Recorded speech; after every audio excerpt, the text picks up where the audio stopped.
YouTube channel. Today we will discuss about class 12 chapter number 1 relation and function. Relation and function. So सबसे पहले हमें Cartesian product of two sets के बारे में पता होना चाहिए जो हम 11th क्लास में पढ़ चुके हैं। कार्टेशियन प्रोडक्ट में क्या होता है, हम ऑर्डर पेयर्स को लिखते हैं जिसको हम इस टाइप में लिखते हैं, जहां पर अगर हमारी Cartesian product A cross B से है तो जो फर्स्ट एलिमेंट है वो ए से आता है और सेकंड एलिमेंट बी से आता है। सो नेक्स्ट हमारे पास है रिलेशन। रिलेशन क्या होता है, if let A and B are two non empty sets, these are two non empty sets, then any subset of A cross B. जो हमारे पास ए क्रॉस बी सेट बनता है उसका कोई भी जो सबसेट होता है वो हमारे पास क्या होता है, रिलेशन होता है, जिसको हम ए आर बी से डिनोट करते हैं, जहां पे ए जो ऑर्डर पेयर में एलिमेंट होता है वो फर्स्ट सेट से होता है एंड बी सेकेंड सेट से बिलोंग करता है। नेक्स्ट हमारे पास आता है domain and range of relation. तो डोमेन क्या होता है, जो हमारे पास रिलेशन आर है, अगर हमारे पास relation R A cross B पर डिफाइन है, इसका मतलब वो relation A to B define किया हुआ है। तो ए का सबसेट अगर हमारे पास ए बी उस रिलेशन आर में बिलोंग करता है तो ये जो एलिमेंट होते हैं ये ए के होते हैं, यहाँ सभी एलिमेंट नहीं आते, कुछ ही एलिमेंट आते हैं। तो इन एलिमेंट्स का जो ए से मिलकर सेट बनता है, जो ए से मिलकर सेट बनेगा उसको हम कहते हैं डोमेन। उस सेट को हम क्या कहते हैं, डोमेन। और वहीं पर जो सेट बी से मिलकर बनता है उसको हम क्या कहते हैं, रेंज। उसको हम क्या कहते हैं, range of relation. Domain and range का यूज फंक्शन के अंदर भी आता है और वहां पर इसका जो मीनिंग होता है वो थोड़ा चेंज हो जाता है। ठीक है, सो बेसिकली डोमेन जो है हमारे पास, यहाँ पर जो डोमेन है, अगर ए क्रॉस बी पे रिलेशन डिफाइन है तो सबसेट होता है ए का, और जो रेंज है वो सबसेट किसका होता है, बी का। सो ये हमारे पास सिंपल सी डोमेन और रेंज की डेफिनेशन है। हमारे पास आता है नंबर ऑफ रिलेशन। अगर हमारे पास रिलेशन ए टू बी या ए क्रॉस बी पर डिफाइन होता है, सो अगर ए में हमारे पास m एलिमेंट्स हैं एंड बी में जो नंबर ऑफ एलिमेंट है वो n है, तो total number of relation are 2 raised to power m है। तो हमारे पास जो टोटल नंबर रिलेशन होते हैं वो 2 raised to power mn होते हैं। अब हम टाइप ऑफ रिलेशन की बात करते हैं। सो टाइप ऑफ रिलेशन में सबसे पहले हमारे पास आता है आइडेंटिटी रिलेशन। आइडेंटिटी का मतलब क्या होता है, अपने आप से, अपने आप के साथ रिलेशन बनाना, खुद के साथ रिलेशन। ठीक है ना।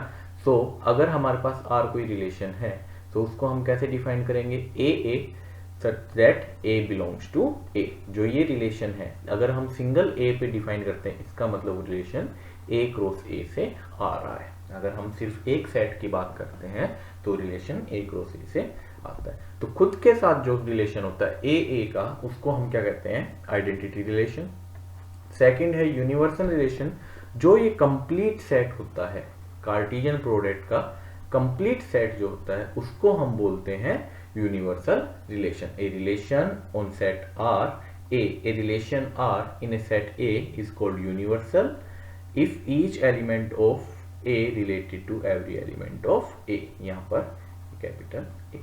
ठीक है ना, मतलब आर जो होता है वो हमारा ए क्रॉस ए सेट होता है। नेक्स्ट हमारे पास आता है वॉइड रिलेशन और एम्प्टी रिलेशन। मतलब जिस रिलेशन के अंदर कोई भी एलिमेंट ना हो, जिस रिलेशन में हमारे पास कोई भी एलिमेंट नहीं होता उसको हम क्या कहते हैं, empty relation. Inverse relation, if R is a relation from a set A to set B. अगर हमारे पास आर कोई रिलेशन है जिसके अंदर ए बी टाइप के एलिमेंट हैं, जहां जो ए से बी पर डिफाइन हो रहा है, मीन्स ए क्रॉस बी पर वो डिफाइन हो रहा है।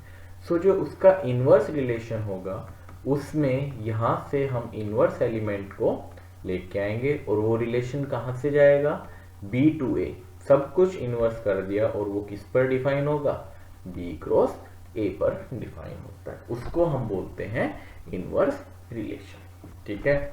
नेक्स्ट जो हमारे पास अब तीन टाइप के रिलेशन आने वाले हैं वो बहुत ही इंपॉर्टेंट है और कंप्लीट 12 चैप्टर के अंदर वही उन्हीं के ऊपर बेस्ड रहने वाला है। तो सबसे पहले है हमारे पास रिफ्लेक्सिव रिलेशन। रिफ्लेक्सिव रिलेशन में क्या करता है, फॉर ऑल, देखो a relation R on a set A, जब जो रिलेशन आर है किस पे डिफाइन हो रहा है, ए पर, मतलब वो ए क्रॉस ए से आने वाला है। ठीक है, सबसे जैसे हम ना किसी भी डेफिनेशन को उसका मतलब समझना बहुत जरूरी है।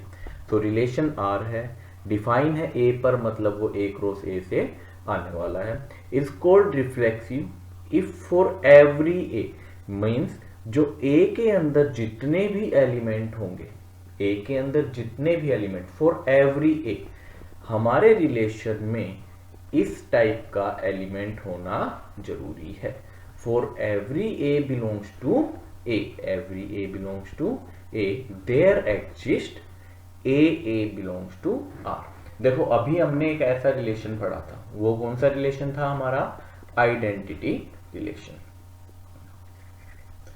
Identity relation.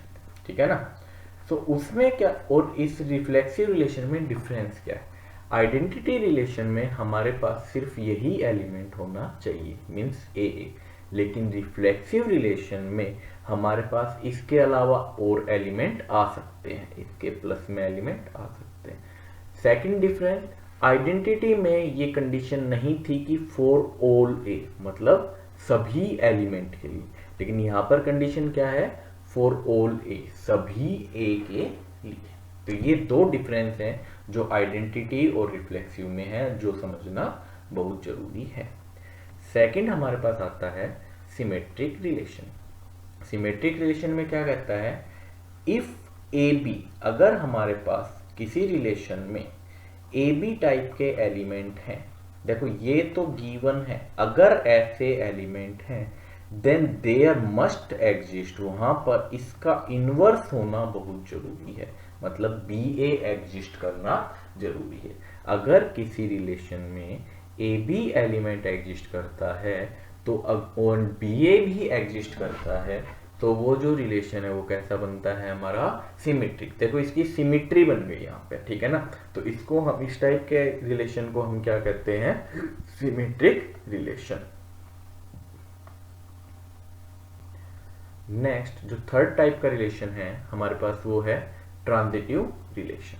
ट्रांजिटिव रिलेशन में क्या कहता है, if in any relation R, अगर किसी रिलेशन आर में हमारे पास ए बी टाइप का एलिमेंट है, बी सी टाइप का एलिमेंट, मतलब दो एलिमेंट हैं, कैसे, जो पहला एलिमेंट यहां से स्टार्ट हुआ, ये बी पे एंड हुआ, एंड दूसरा बी से स्टार्ट होके सी पे, मतलब इसका एंडिंग पॉइंट और इसका स्टार्टिंग पॉइंट सेम होगा, तो हमारे पास उस रिलेशन में ए सी मीन्स इसका स्टार्टिंग पॉइंट और इसका एंड पॉइंट भी एग्जिस्ट करना चाहिए। अगर ये एग्जिस्ट करता है तो हमारा रिलेशन कैसा बनता है, ट्रांजिटिव। हम इसको ऐसे समझते हैं, ये ए पॉइंट है, हम यहाँ से गए, ये पहला रिलेशन है जो बी के ऊपर पहुंचा दिया, सेकंड रिलेशन यहाँ से स्टार्ट होता है और हम घूमते हुए इसी पॉइंट सी पर पहुंचे। सो ये जो रास्ता है ये भी रिलेशन में है, ये वाला भी रिलेशन में है, तो हमें एक फाइनल पाथ भी रिलेशन में होना चाहिए। अगर ऐसा होता है तो हमारा रिलेशन कैसा होता है, ट्रांजिटिव, अदरवाइज वो ट्रांजिटिव नहीं होगा। हमारे पास नेक्स्ट टाइप का रिलेशन आता है antisymmetric relation. A relation R on a set A is antisymmetric if a b belongs to R and b a belongs to R. वो कह रहा है कि अगर ए बी भी आर में है और बी ए भी आर में है तो हमारे पास कैसा होता था, symmetric, but A equal to क्या आ रहा है, B, and this implies A equal to B. So हमारे पास जो रिलेशन होता है वो कैसा हो जाता है, एंटी सिमेट्रिक रिलेशन। तो ये बेसिकली हमारे पास कुछ टाइप के रिलेशन थे, जिसमें जो मोस्ट इंपॉर्टेंट है वो है रिफ्लेक्सिव, सिमेट्रिक एंड ट्रांजिटिव। इसको हम RST से याद रख सकते हैं, ठीक है। तो ये रिलेशन बहुत ही इंपॉर्टेंट है और इनके ऊपर ही हमारा जो 12th का रिलेशन का चैप्टर है वो बेस्ड रहने वाला है। अगर आपको ये क्लास अच्छी लगी हो तो प्लीज़ अपने फ्रेंड्स के साथ ज़रूर शेयर करें और अपने वैल्यूएबल रिव्यूज़ हमें कमेंट सेक्शन में बताएं। आप हमारी लाइव क्लासेस जो क्लास 11 और 12 के लिए कंटिन्यू चल रही है, डिस्क्रिप्शन में गिवन लिंक के थ्रू उनमें ज्वाइन कर सकते हैं। क्लास 10 जो कि 1 जून से लाइव स्टार्ट होने वाला है, आप वहां पर भी अपने 10 को भी ज्वाइन करवा सकते हैं। Thank you for watching our video. Give your valuable comments. Thank you.